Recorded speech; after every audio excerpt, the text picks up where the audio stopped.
It has nothing to do with money. When I started, I didn't even know what viral meant. I didn't know people were monetizing. I didn't even know you could make money. I didn't know anything about brand deals. It was really a healing process for me. And so, you know, one of my mantras is, you know, laugh loud, live longer. And so I want women who were in my place to see my journey and be inspired by it. Yeah. Now, if God brings money in the interim of that, then that's fine. But I really want to inspire and motivate and make sure that women really embrace their inner glow and live their best life. You know, because time is of essence, and we don't get very much of it. I'm not afraid to write a brand new story, and what changes find a way to me. I can keep it moving. I'm not afraid to celebrate my glory, and when challenges grace my path, I know I can face another day. Inside, I rise, daring to learn. With Fox After 40. What's up, you guys? Welcome back to Fox After 40, where we focus on women's wellness from head to toe, sponsored by Chromix.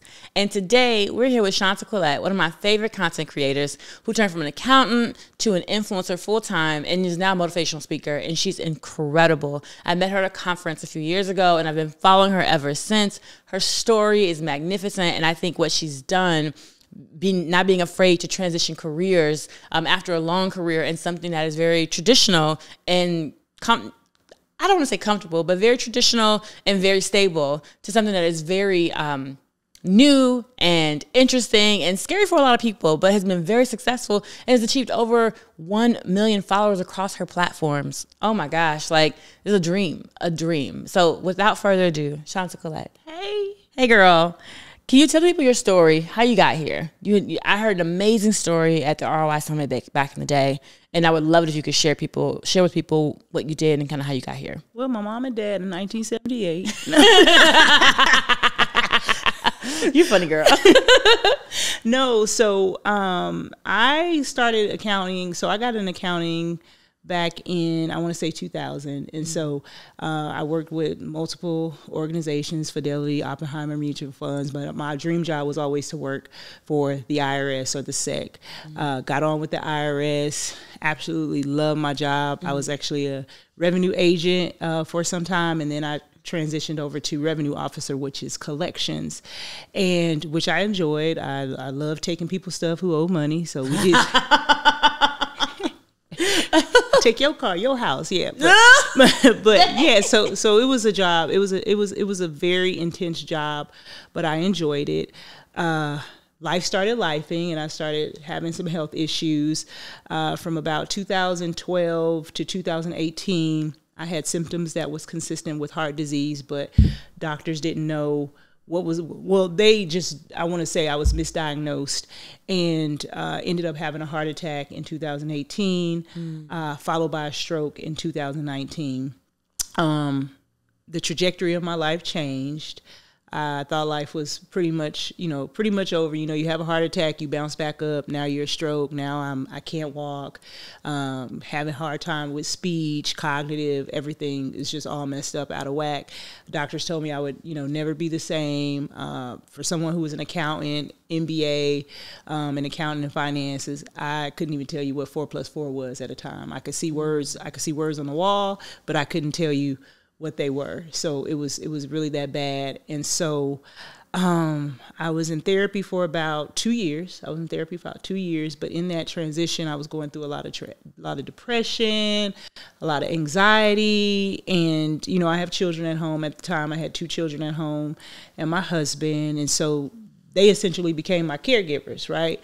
And one day my kids was like, hey, Mama, you want to do a TikTok with us? And I was like, what's that? And they was like, come on, just come and do it. And so I came and I sat on the couch and they showed me a little routine and my husband participated. And so every now and then they would ask me, you know, can you come do a TikTok with us? And I would do it. And then finally I was like, hey, can y'all like put this app on my phone?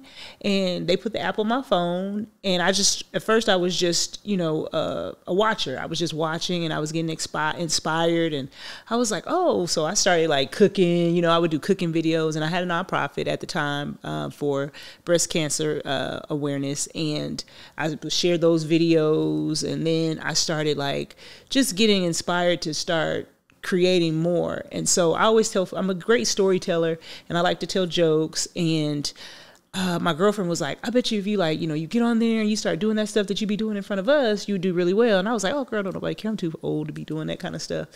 And one day I came back from therapy, and I was just depleted. I was sad. I was depressed. I wasn't looking glamorous like I always look. And I decided to turn on the camera and started storytelling. Just started telling a fictional story that had some truth, because it was a testament of how I was feeling in that moment. And I think the next morning I woke up and my phone was going crazy. I didn't know what was going on with it, but I had all these alerts, and I had people calling me. My friend from out of town that's way in DC, it was like, hey, like, is this, I just see a video, and it's like, they're like, Steve Harvey sharing it. And it was me. And by the end of the week, I went from 5,000 followers to 80,000. Wow. Yeah. What was that thing that went viral, that first story? Me without my wig. And your natural hair is beautiful, by the way. Yeah, thank you. Thank you. So, you know, at that time I was like, my hair was like really thinning, and it was just I was just going crazy. Like, I was just not feeling myself. I was just looking a hot mess, and I was feeling a hot mess in every way. And that joke was just, like I said, with comedy, sometimes you have to laugh to keep from crying, and that was my moment. I was, you know, laughing to keep from crying, and it was a lot of pain behind it. But what I found is that so many people were inspired by that story, just saying like, hey, like, I get it, you know. You don't always feel good about yourself, you know. Yeah, I commend you for that, because it's so hard to show up for yourself when you're in deep, you know, sorrow, or you're not excited about the future. You're worried, and you went through very traumatic events. Some people only have one of those things in their lifetime. Right. So for you to have two, and then back to back, and then to be at home, and this is in the pandemic, right? Yeah. So for some people, it's for taking them out, you know. And you were like, you know what? No, I'm gonna post a TikTok video about this. I'm gonna make a joke. You know what I mean? I'm gonna have a good time. Right. And I think that just speaks to who you are as a person, and like the vibrant light that you bring to the room. So thank you for that. You're welcome. For that video that went viral, did that make you think, I want to make another one? Or you were like, oh. Well, I was home on disability, so I was like, oh, they gonna be like, she look like she doing real well, she talking well, she can go back to work. So I was like, wait, I might need to delete this. And so I definitely ain't ready to come back to work. But I was afraid, because, you know, I had people calling me from work, even my boss, everybody was like, oh my God, this is hilarious. I didn't know you were this funny. I knew you were funny. And so I was kind of like, I didn't know what to think. And then when I started getting inboxes and DMs, and then comedians started reaching out, like well-known comedians, it was like, did you write this? Or like, what comedian reached out to you? I don't want to say. Oh, dang. Okay. But reached out and was like, hey, you know, do you write? And I was like, no. Are you a comedian? I was like, no. And they were like, well, you need to take that to the stage. You could, and I really didn't. I was like, well, how do you do it? And they basically was like, just go on the stage. And being someone who's analytical and also creative, I was like, no, do I got to go to school? What, you know? And that kind of just passed on. And so I just started doing more storytelling, doing more misdirected jokes. And the more misdirected jokes I was do, the more my fan base would grow. And then I started getting my children involved, my son involved. And once I got my son involved, we just started growing more, especially with, single moms with sons or just, boy moms and things like that. If you've enjoyed this episode of Fox After 40 and want to get notified about the next episode when it drops, make sure to go to chromix.com and sign up for our mailing list. We'll notify you whenever a new episode comes out. Can you walk me through the timeline? So when did you go viral, that first video? That was, I want to say, like March 2020. Okay, Yeah. March 2020. Yeah. And then when was you don't have to be like the next one, but what did you start doing after that? Because you're like, I didn't know if I should make any more reels because you're like, I'm on disability. I can't be looking like I'm working. So I started just like laying in the bed and like just telling stories, just like making up misdirected jokes, like things in my head. And I would just sit there and I would just What's a misdirected joke? So basically, like you're taking the punchline. I'm taking you somewhere that you think you're going one way, but I take you another. So it's just like the wig. Like the whole time people thought that somebody was taking my child from the school. My child was, people thought she was being sex trafficked. It was all kind of things. But it was all like the whole time it was me picking her up. And so things like that. Without your wig. Without my wig. And so I would take people on these long journeys and then it would be something totally different. Like I know I had one about my cheating spouse. And the whole time I talk about this woman, calling my husband, I pick up the phone and she asks for him. And then it ends up being American Express calling about his bill. And so I pretend like I give him the phone and I start talking in his voice. I'm like, oh no, he's never going to get that phone because he didn't even know I was using his credit card. But the whole time women are already commenting because they think, they already in their mind like, oh, her husband's cheating. And oh, how dare this woman call him? And then at the end, it's all me. So yeah. I love that. So when did you start making content consistently after that one went viral? So I didn't start making, so that was March 2020. I don't think it was until maybe 2021, because at that time I was maybe doing like once or twice a week, because I was still like going through therapy. I was, going to therapy 4 days a week, 4 hours a day. And then, my life, just be coming home and journeying through that. So I want to say it was probably mid 2021 where, and the reason why is that I've got my first brand deal was Buffalo Wild Wings. Buffalo Wild Wings reached out. And then at the same time, people were like, what are you doing? You're not going to go back to work? Like, what is all this clowning and all? That's kind of what people were saying. Like, you too old for that. You would hear little things like, like, really? Is that you gonna leave and, you gonna leave your job? And so it was kind of discouraging at first. And even my husband was like, when he would see me dancing, and my husband knows me as, it doesn't matter what you tell her, what we say, she's still gonna do it. No matter if we say like, we don't think this is a good idea, mama's still gonna do it. And so when I got that Buffalo Wild Wings check, that's when he was like, you want me to hold the light for you? You want me to put the makeup on? How you roll your hair? You want me to flat iron for you? So yeah, I love that. Just jumping in. Nah, baby, I want you to paint these toes. So, yeah, how you hold that light up? What's this? Yeah. Oh, I love it. He's like, I can powder you real quick. Right. Let me see that check again. Right. Okay. I walked this to the bank. I endorse it for you. Oh, I love that. I love that. And so what made you, so at this point when you started making it full time, is that when you left your job? No, so I was still fighting to keep my job. So I was like still in my mind, I didn't hate my career. So I didn't have a job that I disliked. Okay.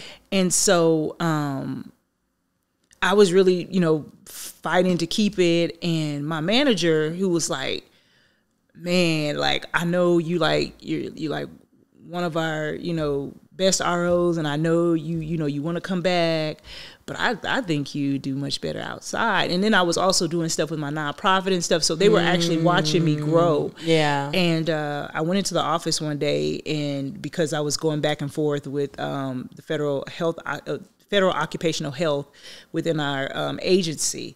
And I went down, and I was a union steward as well, so I'm going to fight everything. And so I walked in, and I was like, yeah, they said this, and we need to get this. And she was like, why don't you just retire? And I was like, I'm too young to retire. She was like, no, you're not. She's like, they got certain stuff where only certain people get to hear about it, but you can retire. And she's like, it's hard, but they'll try to get you up out of here before they give you that retirement. And when I say God was, God was guiding, I didn't have any problems. I didn't have any problems. I got my retirement. I medically retired from the IRS. Wow. And that's awesome. Yeah. That's and then I was making, and I was seeing the consistency of the brand deals that I was getting into. And I was also, I got into comedy school, and it just started to propel. I love that for you. One thing I love that you did, a lot of times we have the narrative, you got to post twice a day, 3 times a day, once a day. And you were like, I was just started off doing it once a week. Yeah. And then just because I was still doing therapy and all these other things that were really important to me, but you obviously were focusing on quality. Right. Because you were telling good stories, good misdirected stories, right. which then would be more likely to go viral. It's not about doing 1,000 of them. It's about doing a good 100. Right. You know what I mean? So I love that. Yeah. And then you didn't start doing it consistently until you were like, I'm ready to make this a full-time job. But I still had some income that was coming in consistently. So if I want to take a brand deal, I could, but I don't have to. Right. So I don't have to do anything that's compromising. Right. And you said that your family got involved. Yeah. So it wasn't just like it was all on you. Yeah. It was. So then what became your content schedule? Some people, are you like a native poster? Are you like a no I batch? Like, what do you do? So essentially we just started. So me and my son, you can see he's a large part of the content that I create. We do improv. And so I may just come out the room and he may do something, or he may make a face, and I'll be like, come on, let's do some content real quick. And I'll just kind of give him the concept or the idea, and we go straight improv. And that's how we were doing it. But we were doing it like every day. And then sometimes, when I'm solo, I would write ideas out and just think of things that are relatable, that other people could, relate to. And it would just I would just continuously do that. And then it just became where I was just doing it every day, every single day. Now we batch, but before, we didn't have we had a content schedule, but it wasn't like, oh, we're going to do this at 5 p.m. every day. It was just like, he would come home from school, and as soon as he hit the door, I was like, hey, I got an idea. Can you do this? And he's like, yeah, okay. I love that. How old is your baby? He's 18 now. And you guys started when he was like, what, 15, 16? He's like 14, 15. Well, he's been doing internet since he was like 5. So he's been on YouTube since he was 5 and creating his own content. But with me, 14, 15. And has that brought you guys closer together? Yeah, absolutely. Because, the stroke took a toll on the entire family. So it's more like legacy. It's more like creating these memories, just in case, because, a stroke and a heart attack and everything that's going on, mortality is always in the back of my mind, right? So, I want to preserve these memories. So, I'm not going to be here forever. Yeah. And so, I hope I go before them and that they will have that, left over for them. Yeah. That's so beautiful. Yeah. So in 2021, you started doing this full time. And what has become your goal at this point? Is it like, I'm just making as much money as possible so I can hand it off to my kids? Or is there something that you personally wanted to do? No, it has nothing to do with money. When I started, I didn't even know what viral meant. I didn't know people were monetizing. I didn't even know you could make money. I didn't know anything about brand deals. It was really a healing process for me. And so, one of my mantras is, laugh loud, live longer.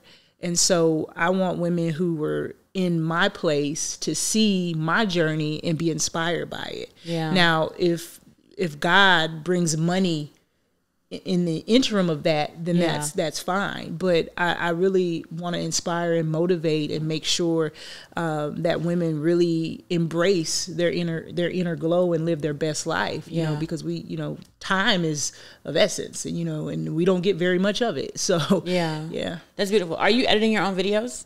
No, absolutely not. No, okay. So who's editing? Have you never really edited them? I use CapCut, but I work with an agency, and so I make the videos, and so when they go on YouTube and things like that, and they want to zoom in and zoom out, they do all of that. But in the beginning, were you making them, or your son was? I would do it, but I wouldn't do any editing. It would just be a straight 60 seconds, and then we just post it. But it wasn't any special graphics or sound effects or anything like that. Yeah, gotcha. And the reason I'm asking is because I have our curl mixers are typically 40 to about 70 years old, and many of them are in our Facebook group. Yeah. And they would love to be content creators. Yeah. You know what I mean? They're doing their hair in the shower, they're recording their videos, they're posting on our Facebook group, they're posting on Instagram.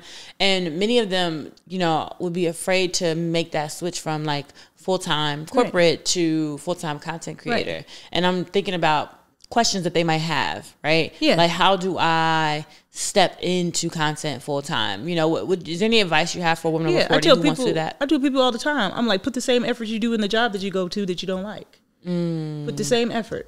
That's what I did. You know, just put effort. And you don't have to. I think a lot of times we overthink. Yeah. And we want to be perfect, and perfectionism comes into it when you can just create a video. Like, you find out, like, and I've talked to some big creators, and they're like, all I do is use my iPhone.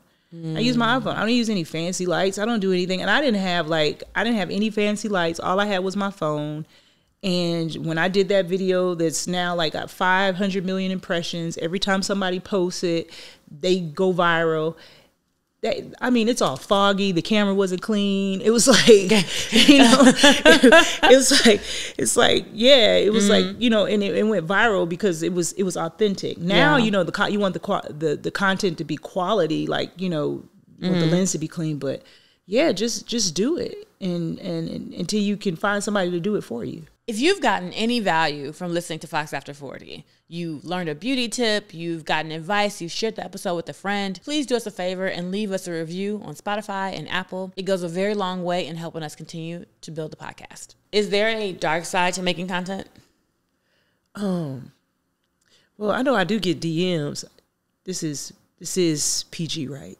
No, I'm just kidding. You said you want to. We over 40. We grown in this podcast. No, we over 40 in this podcast. You know, sometimes I get it, like, I started getting like inappropriate DMs and things like that. You know, of course, I'll have like men, you know, and I'll have to rebuke them and plead the blood, and, you know, plead the blood of Jesus on their pictures. And they'll send you like, oh yeah, and you know, and I think I spoke it into existence one time because all my friends was like, girl, I get DM. And I was like, don't nobody be sending me nothing. I'll never get nothing. And then I woke up and I got something. And I was like, you got you a gift. I told my husband, I said, look what I got. Oh my God, you show him like, baby, look. He like, oh girl. Yeah. He said, that's going to happen.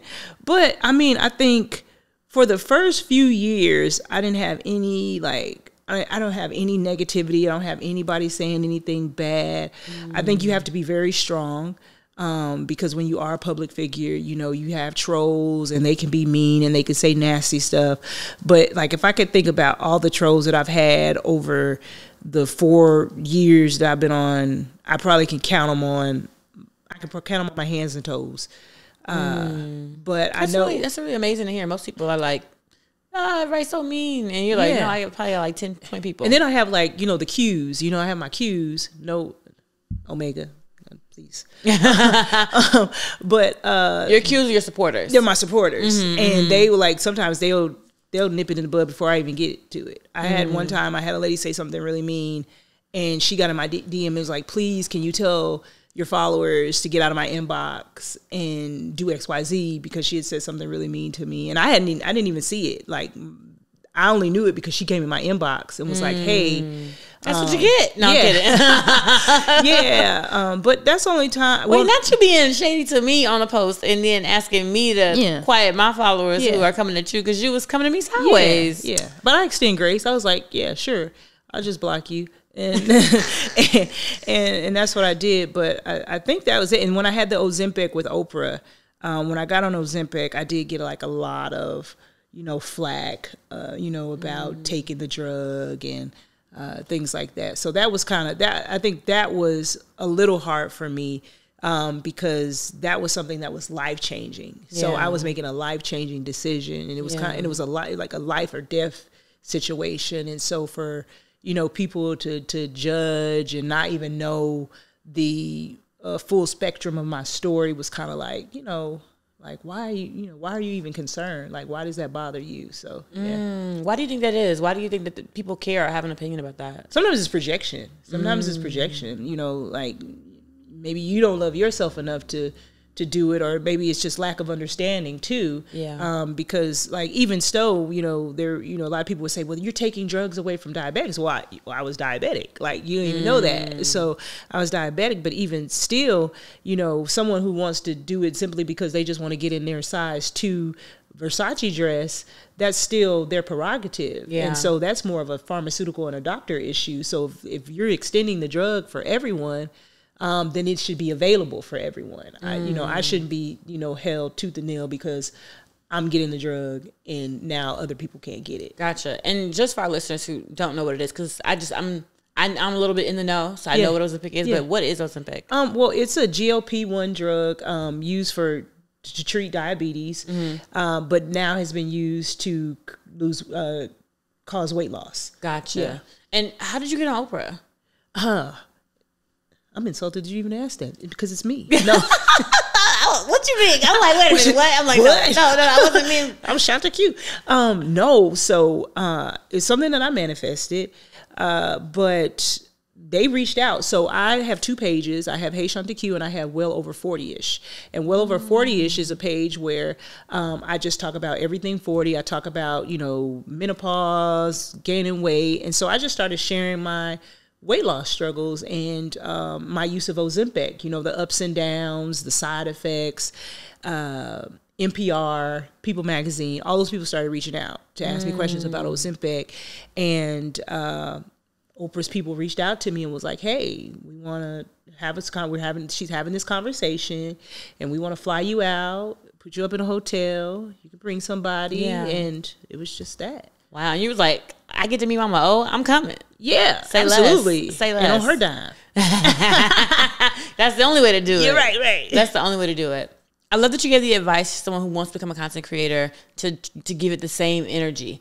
Is there someone who should not try to be a content creator? They think that they want to be an influencer, but it's like, you probably aren't cut out for this. I would never say that anybody's not cut out to be a content creator. I feel like if you want to put the effort into it, put the effort into it. Now, if you are not going to be consistent or authentic to it, then it may not be for you. If you're looking for quick exposure and quick money, then it may not be for you. If you're not able to deal with public scrutiny, then it may not be for you. Yeah. Have you seen, do you have any content friends who burn out? Oh, yeah, absolutely. And a lot of times that is because they are dealing with the 3 things that I just mentioned. Either they're looking for fast, quick money and quick exposure and looking for virality just immediately. And that's just not, and it may happen. Like some people get lucky, but the thing is that when you go viral, you want to go viral for something you love. You don't want to be doing something silly and then you gain all these people and then you can't keep it up. And those people are not interested. They're only interested in what you actually went viral for and not what you're actually offering, especially if you have a skill set or something like that or some particular niche. So I think that's really important to make sure that whatever you go viral for, you're staying true to it. And that's something that you actually want to do. And you wanted to do comedy. Well, yeah, I'm a humorous person, so I was actually just being myself. So, right. Girl, you're funny. I agree. So I just like being silly. I grew up with Carol Burnett and Benny Hill. So those were shows that I watched. Hee Haw, and I loved that. And so when I started doing content, and I was like, oh, I can actually be free. Even when I was working at the IRS, I was always really silly. Everybody always knew be silly, telling jokes, being endearingly inappropriate with taxpayers, delicately crossing the line. Yeah. But I would make them laugh, and that's just who I am. And so when I started doing it, I just felt free. I felt free, and it was just something I like to do. And in accounting, you could never sit me down and be like, do my taxes for free. Absolutely not. I would never. So this means I'm not that, I'm not passionate enough to say, oh, this is just my purpose is accounting and taxes and numbers. Yeah. But I'll tell you a joke for free.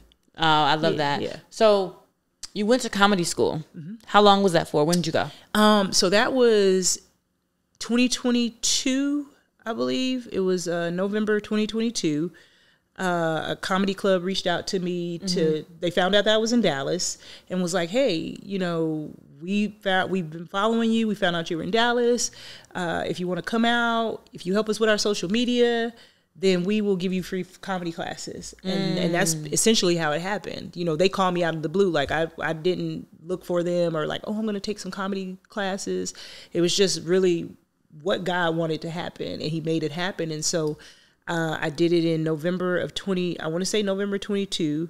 And I did my first show December of 2022. I did my first stand-up 3-minute set. Oh, snap. Was that hard? Because everyone thinks they can do stand-up, Yeah, they do. I know.